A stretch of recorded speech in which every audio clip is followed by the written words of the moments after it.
সালাম আলাইকুম বন্ধুরা, আশা করি সবাই সুস্থ আছেন। বন্ধুরা, নাফ নদীর তীরের অবস্থা কি নিশ্চয়ই আপনারা দেখতে পাচ্ছেন। পুরো মায়ানমারের যে মংডু শহর রয়েছে এবং আরকান স্টেট, সেটা দখল করেছে আরকান আর্মি। আর এরপরই কিন্তু যে রোহিঙ্গাদের নতুন ঢল, সেটা সীমান্ত এলাকা দিয়ে বাংলাদেশে প্রবেশ করার চেষ্টা করছে।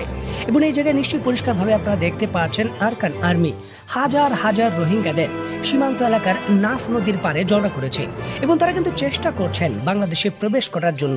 এবং এই ইস্যুটিকে কেন্দ্র করে বাংলাদেশের উদ্বেগ আছে, তবে জাতীয় সংবাদ মাধ্যমে ফলো করে এর যে পুরো আপডেট রয়েছে সেটা প্রকাশ হচ্ছে না। যেমনটা আমরা দেখেছি যে 5ই অগস্ট বাংলাদেশের ক্ষমতা পরিবর্তনের পর মাত্র 1 থেকে 1.5 মাসের মধ্যেই নতুন করে 40,000 রোহিঙ্গা প্রবেশ করেছে। তবে এইবার কিন্তু এই প্রবেশের যে পরিমাণ সেটা হবে লাখে লাখে, যেটা সুনিশ্চিত করতে চাচ্ছে মায়ানমারের আরকান আর্মি। দেখুন, স্ট্র্যাটেজিক ভাবে তাদের এটা করার একটা যৌক্তিক কারণও আছে, কারণ রিসেন্টলি মংডু শহরের ভেতর মায়ানমারের যে পুরো পদাতিক ডিভিশন আত্মসমর্পণ করেছে, এর সাথে সাথে তারা কয়েকশো রোহিঙ্গাও পেয়েছে যারা বাংলাদেশের ক্যাম্প, তাদের অভিযোগে বাংলাদেশের ক্যাম্প এবং তাদের স্থানীয় ক্যাম্প থেকে প্রশিক্ষণ নিয়ে মায়ানমার সেনাবাহিনীর সঙ্গে যুক্ত হয়ে আরকান আর্মির বিরুদ্ধে লড়াই করেছে।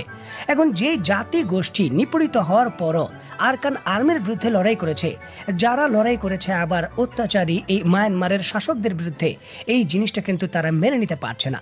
যদি তারা লড়াই না করতো এবং নিশ্চুপ থাকতো, তাহলে অবশ্যই আরকান আর্মি এই জায়গায় নিপীড়িত হিসাবে রোহিঙ্গাদের বিবেচনা করত। তবে যেহেতু নজিরবিহীনভাবে রোহিঙ্গারা এইভাবে বেইমানি করে এই মায়ানমারের সেনাবাহিনীর সঙ্গে যোগ দিয়ে আরকান আর্মির বিরুদ্ধে লড়াই করেছে, এই জন্যই কিন্তু তারা আর এই রোহিঙ্গাদের উপর সহানুভূতি দেখাতে চায় না। যদিও এর পূর্বে কিন্তু বাংলাদেশের সঙ্গে একটি সংবাদ মাধ্যমের ইন্টারভিউতে আরকান আর্মির যিনি প্রধান রয়েছেন তিনি বলেছিলেন যে আমরা একটি স্বনির্ভর এবং সবার অন্তর্ভুক্তি দেশ চাই, যেখানে রোহিঙ্গাদের জায়গা থাকবে এবং অন্যদের জায়গা থাকবে। এবং তারা এটাও নিশ্চিত করেছিল মিয়ানমার সেনাবাহিনীর মদতপুষ্ট যে মক সন্ত্রাসী গোষ্ঠী রয়েছে, তাদেরও কিন্তু তারা অনেকটা নিবৃত করতে সক্ষম হয়েছিল, যাতে রোহিঙ্গাদের উপর অত্যাচার তারা না করতে পারে। কারণ অবশিষ্ট যে রোহিঙ্গা রয়েছে এই রাখাইন স্টেটের ভেতরে কিন্তু রয়েছে এবং তাদের সংখ্যাও কম নয়, প্রায় 5 লক্ষের বেশি। অত্যন্ত গুরুত্বপূর্ণ এই বিষয়টিকে কেন্দ্র করে স্ক্রিনে নিশ্চয়ই আপনারা দেখতে পাচ্ছেন বাংলাদেশের একেবারে প্রথম সারির সংবাদ মাধ্যম যুগান্তর এই জায়গায় সংবাদ শিরোনামী করেছে যে ফের রোহিঙ্গা ঢলের আশঙ্কা, আরকান আর্মির সঙ্গে যোগাযোগের চেষ্টা করছে বর্তমান বাংলাদেশ সরকার, যে এই ইস্যুটিকে কেন্দ্র করে কোনো সমাধান করা যায় কিনা। প্রশ্নটা হচ্ছে যে আরকান আর্মির সঙ্গে আমরা কেন যোগাযোগ করব? এই প্রশ্নটা কেন উঠছে, আমরা একটি বিদ্রোহী গোষ্ঠীর সঙ্গে কেন যোগাযোগ করব? দেখুন, এর কোনো বিকল্প নেই। কারণ এই বিদ্রোহী গোষ্ঠী ওই এলাকার পুরো নিয়ন্ত্রণ নিয়েছে। বাংলাদেশের ব্যবসা বাণিজ্য, যোগাযোগ ব্যবস্থা বা ওই অঞ্চলের পরিস্থিতি কি এবং রোহিঙ্গা প্রত্যাবর্ষণ, এই সকল কিছু এখন মায়ানমারের জান্তা সরকার দিয়ে সম্ভব নয়। এটা করতে হলে অবশ্যই আরকান আর্মির সঙ্গে যোগাযোগ করতে হবে, সম্পর্ক স্বাভাবিক রাখতে হবে এবং তাদের নিশ্চয়তা দিতে হবে যে আমরা তোমাদের ইন্টারনাল ব্যাপারে কোনো ধরনের হস্তক্ষেপ করব না এবং তোমরাও আমাদের ইন্টারনাল ব্যাপারে কোনো হস্তক্ষেপ করবে না। যে সকল রোহিঙ্গারা অস্ত্র নিয়ে তোমাদের বিরুদ্ধে যুদ্ধে গেছে, তাদের বিরুদ্ধে কঠোর আমরা অ্যাকশন নেব। দেখুন, একটা পক্ষ দীর্ঘদিন ধরে কিন্তু এমনটা উচ্চবাচ্য করছিল এবং এমনটাই বলছিল যে রোহিঙ্গাদের অস্ত্র দেওয়া হোক, ট্রেনিং দেওয়া হোক, তারা মায়ানমারের প্রবেশ করে সেনাবাহিনীর বিরুদ্ধে লড়াই করে দেশ স্বাধীন করবে। কি করবে তার নমুনা নিশ্চয়ই আপনারা দেখতে পাচ্ছেন।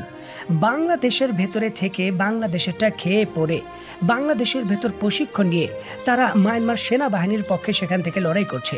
আর বিপুল পরিমাণের অস্ত্র তাদের যদি আমরা দিতাম আর ট্রেনিং দিতাম, মায়ানমার সেনাবাহিনীর পক্ষ হয়ে এই রোহিঙ্গারা বাংলাদেশ আক্রমণ করত এবং টেকনাফ দখলের চেষ্টা করত। এটাই স্বাভাবিক। দেখুন, সরাসরি গাছের গোড়ায় পানি না ঢেলে এখনো কেন আমরা গাছের ডালপালায় পানি ঢালছি, এটাও কিন্তু একটা প্রশ্ন। আমাদের পক্ষ থেকে, সরকারের পক্ষ থেকে যোগাযোগ করা হচ্ছে আরকান আর্মির সঙ্গে। তবে এই আরকান আর্মির যে মূল শক্তির উৎস রয়েছে চীনের সঙ্গে এই বিষয়টিকে কেন্দ্র করে কেন আমরা আলাপ আলোচনা পারছি না, সেটাই কিন্তু প্রশ্ন।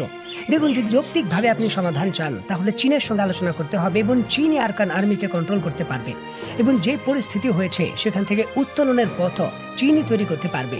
প্রশ্নটা হচ্ছে যে আরকান আর্মির সঙ্গে আমরা আলোচনা করতে চেষ্টা করছি, এটা ঢাক ঢোল পিটিয়ে জানান দেওয়া হচ্ছে, তবে কেন আমরা চীনের সঙ্গে আলোচনায় বসছি না সেই বিষয়ে কোনো ব্যাখ্যা নেই। এই অন্তর্বর্তী সরকারের পক্ষ থেকে এই বিষয়ে কোনো ব্যাখ্যা দেওয়া হচ্ছে না। এই জিনিসটাও কিন্তু জাতি জানতে চায়। দেখুন, সীমান্ত এলাকায় লক্ষ লক্ষ রোহিঙ্গা দাঁড়িয়ে রয়েছে অনুপ্রবেশের জন্য। এর সাথে সাথে বহু সন্ত্রাসীও ঢুকবে, যাদের কিন্তু প্রশিক্ষণ দিয়ে সামরিক যুদ্ধ করার জন্য ট্রেন আপ করেছে মায়ানমারের সামরিক বাহিনী। তাদেরকে আমরা নিরাপদে বাংলাদেশের অভ্যন্তরে জাতীয় নিরাপত্তা বিনষ্ট করার জন্য ঢুকতে দেব? দেখুন, অত্যন্ত দুঃখজনক হলেও সত্য, আমাদের অন্তর্বর্তী সরকারের যিনি প্রধান রয়েছেন সরাসরি ঘোষণা দিয়েছেন যে তাদের আমরা বাধা দেব না। তারা যত আসতে চায় তাদের আমরা আসতে দেব, তাদের আমরা ওয়েলকাম করব। সরাসরি ভয়েস অফ আমেরিকার সঙ্গে সাক্ষাৎকারে তিনি এই বক্তব্য দিয়েছেন। চলুন আমরা তার মুখেই শুনি যে এই বিষয়টিকে কেন্দ্র করে বাংলাদেশের স্ট্র্যাটেজি কি হবে এবং সিদ্ধান্ত কি হবে। বাংলাদেশে যে 10 লক্ষেরও বেশি রোহিঙ্গা অবস্থান করছেন, তাদের কি আপনারা শরণার্থীর মর্যাদা দেবেন? এটা তো আন্তর্জাতিক প্রতিষ্ঠানরাই দিয়েছে। ইউএনএইচসিআর তো সেখানে কাজ করছে বহুদিন ধরে। কাজে শরণার্থী হিসেবেই তো তারা আছে, তারা আমাদের দেশের নাগরিক তো না। যাতে স্বীকৃতভাবে, আন্তর্জাতিকভাবে স্বীকৃতভাবে আছে। শরণার্থী তাদেরকে মানে না হলে তো ইউএনএইচসিআর যেতে পারতো না যদি শরণার্থী না। সাম্প্রতিক সময়ে আবার কিছু রোহিঙ্গা বাংলাদেশে আশ্রয় প্রার্থী হিসেবে প্রবেশ করেছে এবং অনুমান করা হচ্ছে আরও রোহিঙ্গা বাংলাদেশে প্রবেশ করতে পারে। তো নতুন করে যদি আরও রোহিঙ্গা বাংলাদেশে প্রবেশ করে তাহলে তাদের ব্যাপারে কি সিদ্ধান্ত নেবেন? এটা আন্তর্জাতিক আইন আছে, সেটা তারা যদি আসতে চায় আমাদের আসতে দেব, আমরা তাদের গ্রহণ করব। তারপরে যা যা করতে হয় আন্তর্জাতিক কমিউনিটি আছে, এটা আমাদের একার সমস্যা, এটা সারা পৃথিবীর একটা দায়িত্ব। যখন মানুষ শরণার্থী হয়ে এক দেশ থেকে এক দেশে আশ্রয় চায়, যখন তার জীবন সংখ্যা দেখা দেয়, আমরা যেহেতু তারা আসছে আমরা দরজা বন্ধ করে দিলাম, আসতে দেবো না, এটা হতে পারে না, এটা আইন বিরোধী কাজে আমরা তাদেরকে নিয়ে আসছি, তারা থাকছে এবং কি করবে সেটা নিয়ে যে জাতিসংঘে আসলাম, বহু রোহিঙ্গাদের নিয়ে আমাদের বহু বৈঠক হয়েছে যে কী করা যায় সেগুলো নিয়ে। কাজে আপনিও জানেন সেগুলো বহু বছর ধরে এটা চলছে, 7 বছর ধরে তারা এখানে আছে, তাদের ভবিষ্যৎকে নিয়ে প্রশ্ন তুলেছে। শুধু তাদের ভবিষ্যৎ না, তাদের যে ছেলে মেয়ে বছরে 32,000 বাচ্চা গড়ে জন্মগ্রহণ করে তাদের মধ্যে। কাজে যারা আসছিল 12 লাখ, তার সঙ্গে 32,000 করে আরও ক্রমাগত বা আরও বেশি করে আসবে। তারা যখন এসেছিলেন তখনও তাদের বাচ্চা করে দিয়ে এসেছিল, তাদের শিশু ছিল, তাদের অল্প বয়স্ক বালক বালিকা ছিল।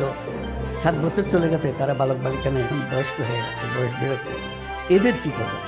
তারা তো একটা এমন পরিবেশের মধ্যে আছে, তারা নিজেদের ভবিষ্যৎ দেখতে পাচ্ছে, অথচ সারা দুনিয়ার সঙ্গে তারা যুক্ত।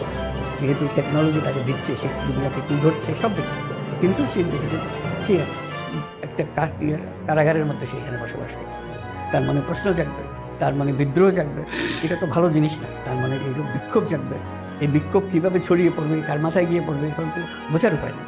কাজে আমাদের সারা পৃথিবীর দৃষ্টি দিতে হবে, তারা যেন সন্তোষজনকভাবে বাল্যকাল কাটাতে পারে, আশা নিয়ে আসতে পারে। বাংলাদেশের নীতি নির্ধারক পর্যায় থেকে যখন অনুমতি দেওয়া হয়েছে, সবুজ সংকেত দেওয়া হয়েছে যে যত ইচ্ছা প্রবেশ করুন, আপনাদের আমরা সাদরে গ্রহণ করব এবং আপনাদের ভবিষ্যৎ কি হবে সেটাও আমরা সুনিশ্চিত করব, তখন সীমান্ত এলাকায় আর কড়া পাহারা দেওয়া হচ্ছে বা সর্বোচ্চ সতর্ক অবস্থায় রয়েছে বাংলাদেশ বর্ডার গার্ড, বিজিপি। এই সকল কথার আর কোনো ভিত্তি থাকে না। আমাদের মাননীয় প্রধান উপদেষ্টা বললেন যে রোহিঙ্গা সন্তানরা প্রশ্ন করবে তাদের ভবিষ্যৎ কি, এর জবাব তিনি কি দেবেন সেই বিষয় নিয়ে চিন্তিত। আমার প্রশ্ন, বাংলাদেশের নাগরিক হিসাবে যে সেই অঞ্চলের আমার নাগরিকদের ভবিষ্যৎ কি হবে, তারা যেইভাবে প্রবেশ করছে এবং সামরিক অস্ত্রে সুসজ্জিত হচ্ছে অভিযোগ রয়েছে, আমার দেশের নাগরিক এবং তার সন্তানদের কি হবে, এই জিনিসটা যদি তিনি একটু জানাতেন তাহলে আমাদের উপকার হতো। তো বন্ধুরা, অত্যন্ত গুরুত্বপূর্ণ এই বিষয়টিকে কেন্দ্র করে আপনি ব্যক্তিগতভাবে কি মনে করছেন তো অবশ্যই কমেন্ট বক্সে লিখবেন। তো বন্ধুরা, আজকের মতো বিদায়, নতুন কোনো ভিডিও নিয়ে আবার দেখা হবে।